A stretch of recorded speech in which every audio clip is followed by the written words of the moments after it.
मोननैबो टीमनि गेजेराव बिटिआर सरकार सालबारि गाम्बारि क्लाब आरो प्रमद बर' सारखौ पूर्व दमगाव सिजौ बावगारनांगोन मानोना बिथाङा थांबाय गासैबो बिथिङाव पूर्व दमगावआ 2 आबादखौनो होन फरायनायखौनो होन सालबारिया 1 पूर्व दमगावआ देरहासार जानो हाबाय माबोरै जौगागोन जाथिया बेखौ माने खेल लानानै खामानि मावदों बिथांनि साननाय माने मोजाङै जादों दा जोंनि रायजो राजाफ्रा बिथांनि जि खामानि मावनाय बे फारफ्रोमबो बिथिङाव मोजां दं आरोखि दा बर्थमान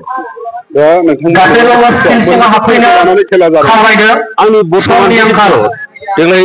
बर्थमान मोनब्रै टीम ओंखारदों बेखौ आं दिनै फार्स्ट राउन्ड हिसाबै मोननैखौ होगारबाय गाबोन फाइनालाव लांलांगोन आरोखि खेलायाव जाय मानसिफ्रा मोजां गेलेगोन बेनि बिसय नोंथांमोननि सरकारा गोजौ फारसे लांनायनि माबाफोर राहा दं नामा? राहा दङ जुदि नैबे जोंनि बिसिडिसि लेभेल देरहाबा माने टिसिएलसि लेभेल बा एलएसि लेभेलाव थांगोन बिथाङा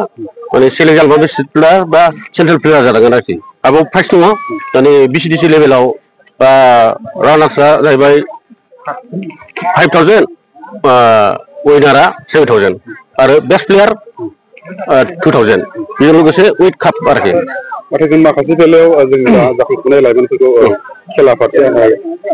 गोसो गैयै बायदि गोहैले गोसोजों जों माने बेफोरनि बेलायाव नोंथाङा नोंथांनि एरियानि नैबे सेंग्रा लाइमोनफोरखौ नोंथाङा गेलेनाय बेलायाव माबायदि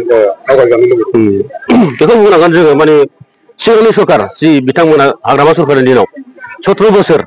माने बे खेलाखौ बिथांमोना बुरखांनो रोङाखै जि बुरखांनो रोङै थासारिजों लोगोसे बिसोरो लोंनाय जानायाव गफब होनानै बे खेला बे फारफ्रोमबो बिथिङाव माने बुरखांनो रोङैयाव नैबे अबस्था जाना फैदों दा जोंना बिटिआर सरकारनि नाजानाय बा प्रमद बर' सारनि नाजानायाव नैबे खामानिया दासो स्टार्टिं बा जालांबाय थागोन आरोखि आं बेखौ आं मिजिंथिहरो उन जेनेरेसनखौ खेलायाव बाहागो लानो माबायदि खावलायगोन उन जेनेरेसनखौ जाहाथे जोङो बेनिफ्राय दा जि स्टार्टिं दा जों नायहरबा नुहरदों आरोखि जेन'बा बिनिफ्राय सेलेक्ट जायोबानो बेफोरखौ माने नायबिजिरनानै बिसोरजों लोब्बा जानानै ओंखारबोगोनखौ आं माने आसा खालामनो हायो जोङो बाहाय आलासिखौ माने दिनैनो आगुनि